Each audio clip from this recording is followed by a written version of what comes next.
Well, it's finally time to take a road trip. I haven't taken a long road trip in my car yet, and now I found that it's actually time to do so. So where am I going to go? I'm going to go up to Orlando here from South Florida. It's about a 215 mile, 220 mile trip. Now where I'm going to go is actually to Disney's Hollywood Studios. As you may know, I actually host a Disney related podcast and a Disney video series in addition to this Tesla channel. And I'll put a link to both of those in my show notes down below here. But anyway, it's time to go visit the new Star Wars land and check it out. And I want to give you my thoughts about it. So how am I going to get there? Of course, I'm going to take my car. Now, because it's 215 miles, if I were driving a standard transmission, a regular internal combustion engine, it would be easy. I'd just get in my car, I'd fill up once before I left, and then I'd probably have to fill up before I came home, and that's pretty much it. But in the Tesla, this standard model goes about 215 miles. Now, the way Tesla plans its road tripping, the way it does things is it suggests that you don't ever get below about 10% on charge, because there's the potential for problems if you let it go too low that you may run out before you can get to some sort of a charging station. So now I've got to consider how I charge when I go up, so I have to do a little pre-planning. So this video is really about the pre-planning and getting ready to take that road trip. It's not quite as simple as just getting in the car and driving, though it's close. So I started off by looking at the Tesla website. Pretty simple and straightforward. They give you a range of models to look at for your car, and it gives you an estimate on when you'll have to charge. So let's go out to the Tesla website and we'll start looking up our car. Now the thing I notice is the Model 3 standard range is not listed here, so we'll just pick a random car just so we can take a look at how it does it. Now as we put in our starting point and our destination, the thing to keep in mind is this is sort of an estimator. It gives you an idea of what it'll be. It's not specific to your car. You need to use the trip planner inside the car to actually see what's going on. But we'll go ahead and we'll pick the Cypress Bay High School and Disney's Hollywood Studios as the two endpoints. So it shows us the route and shows us the way to get there. And as we move around, we can see how far we have to go. We can actually click on the actual route to see how long we have to go to get somewhere and where we'll stop. So we'll stop at Fort Drum, as we said. And I'll click on the destination chargers to see what's available to us at the end. So here's a listing of, or a map of all of the destination chargers that are out there. And if we click on the list, we can actually see the list of these particular chargers. And these would typically be hotels where if I'm staying at the hotel, I could actually do charging. While I'm sleeping, my car can be charging. So it's a useful thing if I choose to stay at one of these hotels. Then I went to this other website that I found and did a little planning there. So I found a website called abetterrouteplanner.com. And this site is pretty cool because it allows us to plan a route. So we can put in our origin and destination here and get to where we want to go. Now, I've already set it up for the Tesla Model 3 standard range because that is an available option on this site. Now, I can actually connect it to see the data from my car specifically, but I think the general estimate should be enough for now. So I'll go ahead and I'll put that in there and I'll plan the route, and it'll show me the route that I should take. Now, given the fact that I've set it up as 90% charged when I leave, and I want to arrive with no less than 10% on my charge, that would mean that I'll have to stop in Fort Drum and get up to 72%.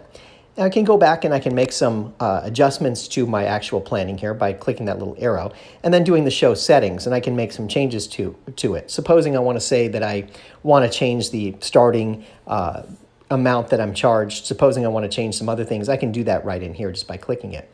I can also see more settings by clicking that further down, and I can change, like, let's say the outside temperature, because it may make a difference. I can also change the units from metric to imperial if I prefer it that way. And there's some other factors I can change here. This is where I change the car type as well. So as I go ahead and update, I can see what my route actually looks like. In this case, I didn't make enough changes to make a difference. But I can see that I'll start at 90%, end at 11% at Fort Drum, be at 72% after I'm finished charging for about 20 minutes, and it'll cost me about $7.78.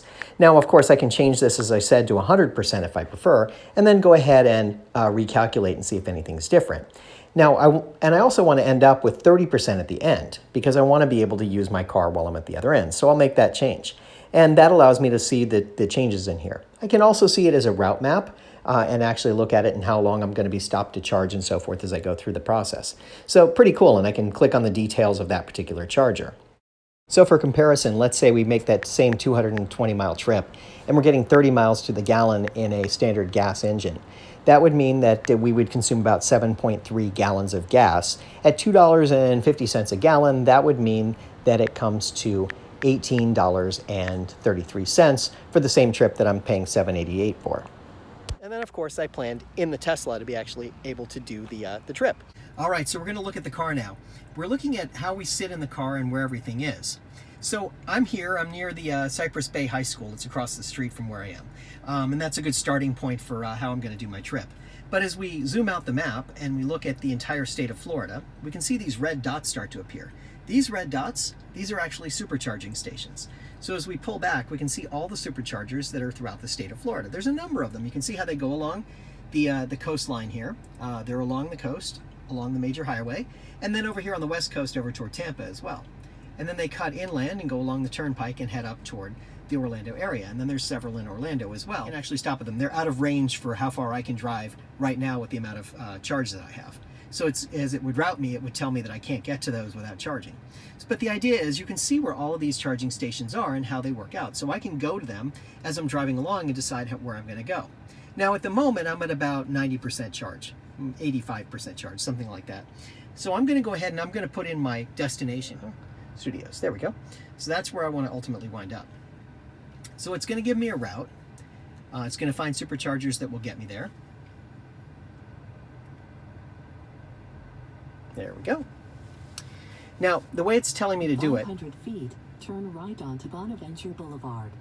Because I don't have 100% charge, it's telling me to stop at Port St. Lucie on the way. As I get ready for my trip, I'm actually going to have 100% charge, and that should allow me to go to Fort Drum, which is actually a little further up here. That's it right there. So it was just a little bit further up. There's Port St. Lucie there. That's the Fort Drum one there. The problem is it's a distance of 50 miles or so, and with only 166 miles, it's concerned that I won't make it there. With a full charge, I should easily make it to that destination.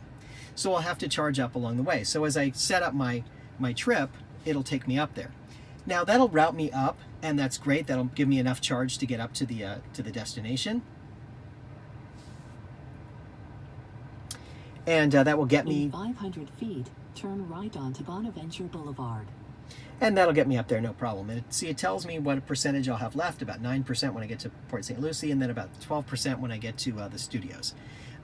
Now I can change the charging stops and do some things with it, or I can actually set up a few things here to make it easier. I can use the trip planning, I can use my online routing, I can avoid tolls if I want to, and so forth. I can do some things like that. But the problem I have is that I don't have the ability to do a return trip. The challenge is on the far end. Getting up there, pretty easy. I'm going to have to charge once on the way. But once I'm up there, how do I decide to charge? I have options. I can always charge at a level 2 type station, one of these places that's like a charge point or one of these SEMA Connect places, and pay something to do it. Or I can supercharge. If I stop at one of the other places, the charge points or whatever, they're a level 2 type charge, and it'll take a couple of hours to give me a charge. If I stop at a supercharger, it'll take me about 20 minutes. So, for me, it's a no-brainer in some ways. But let me take you through how I got to that. The challenge is, once I'm up there, what do I do? So I have options. I could obviously stop at one of the superchargers that's up that way and charge up some more. I could go to one of the level 2 chargers and leave my car for some period of time. Even Disney in the Hollywood Studios parking lot has some level 2 chargers that you can park in. They charge about, I think it's about 38 cents a kilowatt hour, where the superchargers is about 25 cents or 26 cents, right around there, a kilowatt hour. So which one is better? Which choice do I want to make? So I could park in the parking lot and let it charge for a while, spend a little more, or I could just go to a supercharger and be all the way charged and be on my way. I think I'm leaning toward using the supercharger, but I haven't totally decided yet. I'll decide that as I go. But that's kind of the thought process on this. So it takes a little planning to get up there and make a decision on how I'm going to route my trip. It's not quite as simple as just getting in the car and saying, yeah, I'm going to do it that way, because it doesn't quite work like that. It's not quite as simple as just getting in the car and going. I have to give it a little thought just to make sure that I'm going to the right place and that I have enough charge to get there. It's really very easy, and this is what makes Tesla kind of interesting in a way. And I'm going to zoom back out again here. I know I keep zooming in and out. But this is what makes Tesla interesting. They have a network of superchargers, places I can stop to charge my car along the way. The other car companies that create electric cars don't have the same infrastructure. They don't have this network of superchargers. If I was driving any other car that wasn't a Tesla, and I wanted to get to Orlando, I'd have to stop a couple of places at level 2 type charging. So I'd start off here and I'd go, around 200 miles, which would put me up in this area near Fort Pierce up here, Port St. Lucie, somewhere in that area. And I'd have to find somewhere to charge for a couple of hours to be able to continue my trip. And then I'll continue on to get up to Orlando. And then up there, I'd have to find somewhere some level 2 charging, and maybe it's at the actual parking lot, maybe it's somewhere else, that I would continue to charge and be able to go on my way. Now, in a previous video, I talked about a site called PlugShare, and they have an application you can use, and you can go through and look at different places that you can do charging. And it includes superchargers and non-superchargers, level 2s, and some level 1s in there. So I just zoomed in on Orlando, and I'm just clicking around to some random places here. The orange ones are the actual superchargers, and the green ones are level 2 chargers that you'd find around with that J772 type. So you would find all these different places you could charge as you're going along.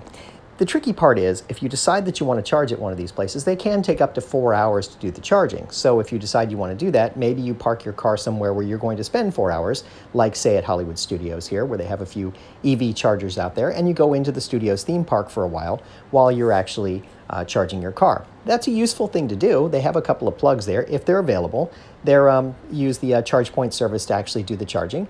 It's about 38 cents per kilowatt hour that you're spending to charge there. So good stuff, easy to use, and that's one way you could do it. Now, of course, there are other places that you can go. We can click on the little icon up at the top to click as a list instead of going through it as a map, and we can see some different places. So I can just go through and find other places that I might want to charge. So as I maybe select Shades of Green, that's one of the hotels they have there at the Disney World property. That particular hotel has ability to charge there as well.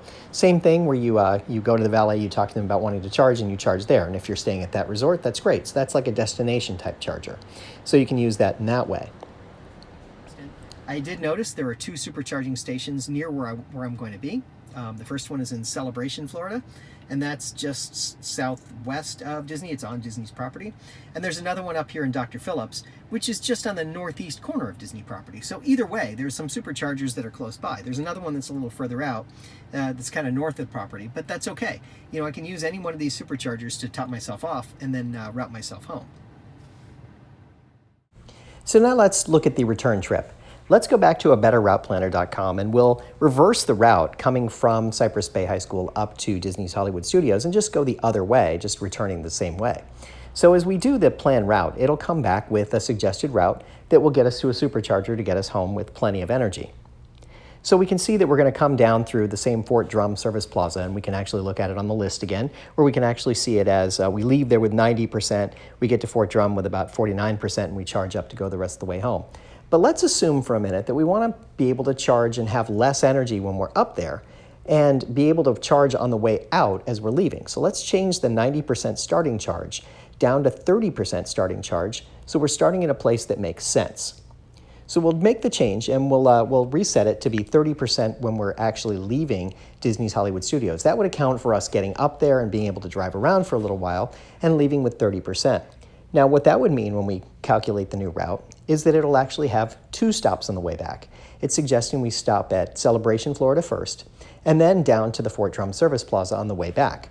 And that would allow us to have a full charge most of the way down, so we'd arrive back in South Florida at about 10% charge, and then we could just plug it in at home when we get here.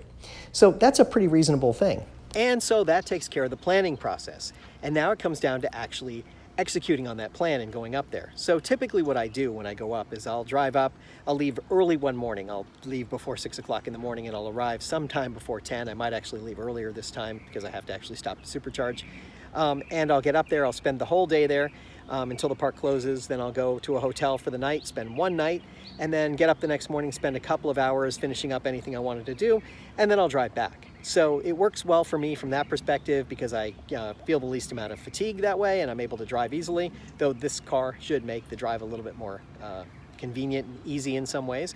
And then the route can actually start. So my next video will be all about the actual trip itself and actually using the Tesla superchargers and kind of going on the road trip. So look forward to that coming up soon.